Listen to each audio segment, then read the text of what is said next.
आज की इस वीडियो में हम देखेंगे हनोक के पुस्तक के कुछ अद्भुत रहस्य जो यीशु मसीह के बारे में भी हनोक ने लिखे थे। पूरी जानकारी के लिए वीडियो को पूरा जरूर देखें।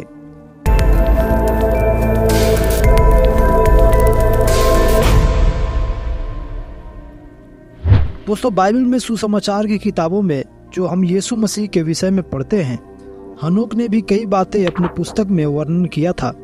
और हनोक ने अपने पुस्तक में यह भी बताया है कि यीशु मसीह का जन्म सिर्फ 2000 साल पहले ही नहीं, बल्कि यीशु मसीह परमेश्वर के साथ अनंत काल से बना हुआ था। इसलिए यूहन्ना ने भी लिखा है, यूहन्ना अध्याय 1 उसका 1 से 3 में, आदि में वचन था और वचन परमेश्वर के साथ था और वचन परमेश्वर था। यही आदि में परमेश्वर के साथ था। सब कुछ उसी के द्वारा उत्पन्न हुआ और जो कुछ उत्पन्न हुआ उसमें से कोई भी वस्तु उसके बिना उत्पन्न न हुई। पूरे नए नियम में इसी बात पर जोर दिया गया है कि परमेश्वर ने यीशु मसीह के द्वारा ही सारी सृष्टि की रचना की है। हनोक ने अपने पुस्तक में इसी रहस्य का खुलासा किया है। हनोक ने यीशु मसीह को जब स्वर्ग में देखा तो उसने स्वर्गदूत से पूछा कि वह कौन व्यक्ति है जो आत्माओं के पिता के साथ परमेश्वर के साथ साथ निवास कर रहा है। हनोक की पुस्तक का 46वां अध्याय में इस प्रकार लिखा है, यहाँ मैंने उसको देखा जो दिनों के प्रमुख है और उसका सिर ऊन की तरह सफेद था और उसके साथ एक दूसरा व्यक्ति भी था जो मनुष्य की तरह दिखाई दे रहा था और उसका मुख पूरी तरह से मनोहरता से भरपूर था जैसे पवित्र स्वर्गदूतों का होता है। हनोक ने जो यह बात लिखी है, दानियल की किताब में अध्याय 7 उसका 9 में भी हम देखते हैं। लिखा है दानियल अध्याय 7 उसका 9 में, मैंने देखते देखते अंत में क्या देखा कि सिंहासन रखे गए और कोई अति प्राचीन विराजमान हुआ और उसका वस्त्र हिम सा उजला और सिर के बाल निर्मल ऊन सरीखे थे।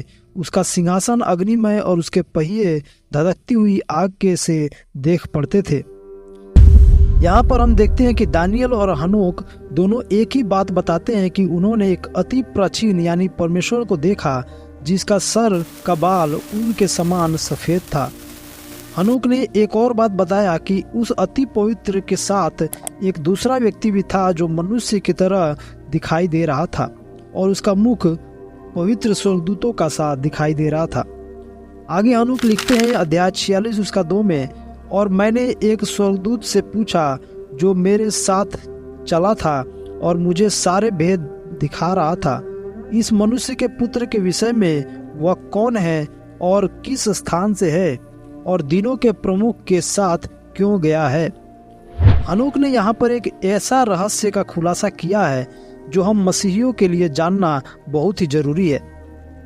हनोक ने पहली बार अपनी पुस्तक में इस बात का खुलासा किया था। उस समय तक बाइबल की पहली पुस्तक भी नहीं लिखी गई थी। देखिए, बाइबल की पहली पुस्तक अगर बाइबल के अंदर देखा जाए तो उत्पत्ति की किताब मानी जाती है, लेकिन स्कॉलर्स इस बात को मानते हैं कि बाइबल की सबसे पुरानी किताब जो है वह है अय्यूब की किताब। तो अगर देखा जाए तो अय्यूब की किताब लिखे जाने से पहले ही हनोक ने अपने पुस्तक में जो यीशु मसीह के जन्म से 3000 साल पहले लिखी थी, एक शब्द का इस्तेमाल करता है, मनुष्य का पुत्र। इस शब्द का इस्तेमाल यीशु मसीह ने भी अपने आप के लिए बहुत बार उपयोग किया है और हनोक भी अपने पुस्तक में यीशु मसीह को मनुष्य के पुत्र के नाम से संबोधित कर रहा है।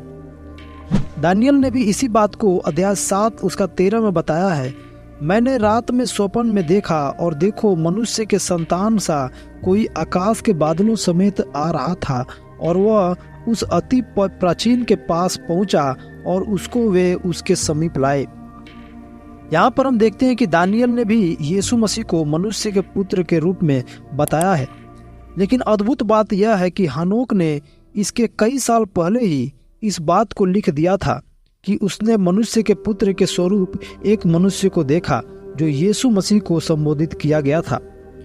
और यह भी एक कारण थियोलॉजिस्ट के द्वारा बताए जाते हैं कि हनोक की पुस्तक को यहूदी बाइबल के कैनन के अंदर इसीलिए शामिल नहीं किया गया क्योंकि हनोक की पुस्तक यीशु मसीह को ही यहूदियों का मसीह प्रमाणित कर देती है। हनोक ने आगे यह भी लिखा है अध्याय 46 उसका 3 में, और उसने मुझे उत्तर दिया और कहा, यह मनुष्य का पुत्र है जो धर्मी है और जिसमें धार्मिकता वास करती है, और वह भेदों के सारे खजानों को प्रकट करता है, क्योंकि आत्माओं के प्रभु ने उसे चुना है और उसका भाग आत्माओं के प्रभु के सामने अनंत काल तक सच्चाई में सब चीजों पर बलवंत होगा। दोस्तों, यहाँ पर हम देख सकते हैं कि हनोक को एक स्वर्गदूत के द्वारा बताया जा रहा है कि मनुष्य के पुत्र का भाग अनंत काल तक सच्चाई में बलवंत होगा। यह जो भाग है वह कलीसिया यानी हम मसीहियों के बारे में बताया गया है। बाइबल के अलावा हनोक की पुस्तक ही एक ऐसी पुस्तक है जिसमें यीशु मसीह को मनुष्य के पुत्र के रूप में स्वर्ग में दर्शाया गया है। यही कारण है कि यहूदी लोग हनोक की पुस्तक का विरोध भी करते हैं और एक षड्यंत्र भी बनाया गया है कि हनोक के पुस्तक को हनोक ने नहीं लिखी थी। यह इसीलिए क्योंकि अगर यह बात सामने आ जाएगी कि हनोक की पुस्तक हनोक ने ही लिखी थी, तो उन्हें यह भी मानना पड़ेगा कि यीशु मसीह ही यहूदियों का मसीह है, और इसीलिए वे हनोक की पुस्तक का विरोध करते हैं। हनोक ने एक और रहस्य का खुलासा किया था यीशु मसीह के दूसरे आगमन के विषय में, कि जब यीशु मसीह न्याय करने वापस आएंगे तो क्या क्या होगा।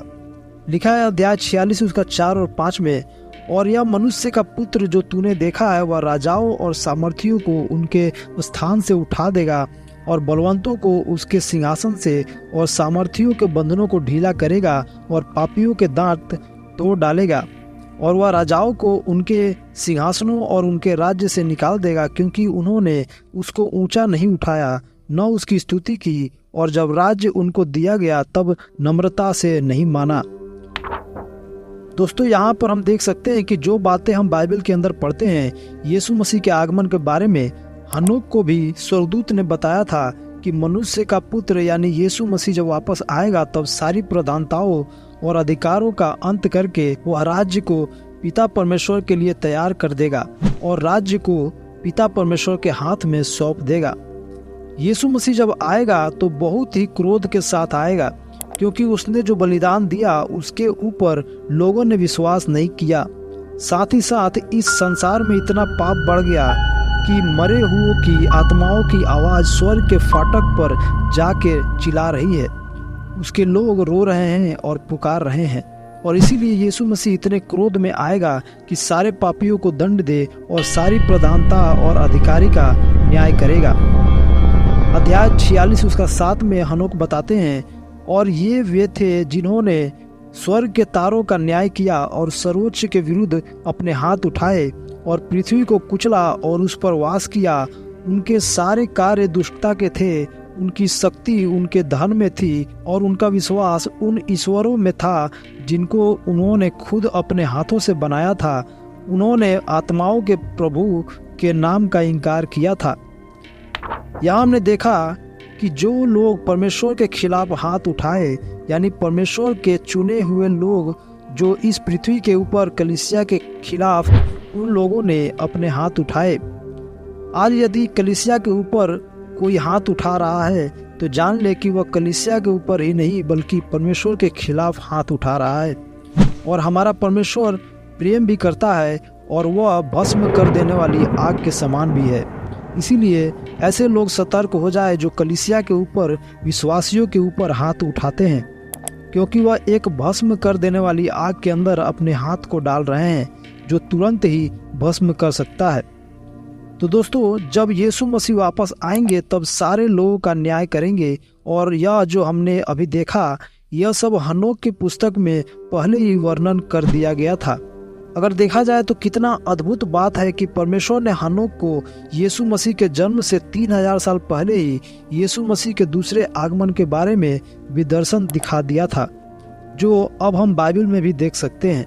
आशा करता हूँ कि आज की इस वीडियो से आपको बहुत कुछ सीखने को मिला होगा। आप अपने विचार हमें कमेंट करके ज़रूर बताएं। वीडियो को लाइक करें, अपने दोस्तों के साथ शेयर करें और चैनल को सब्सक्राइब कर लें ऐसे ही और वीडियो के लिए। धन्यवाद। जय मसीह की।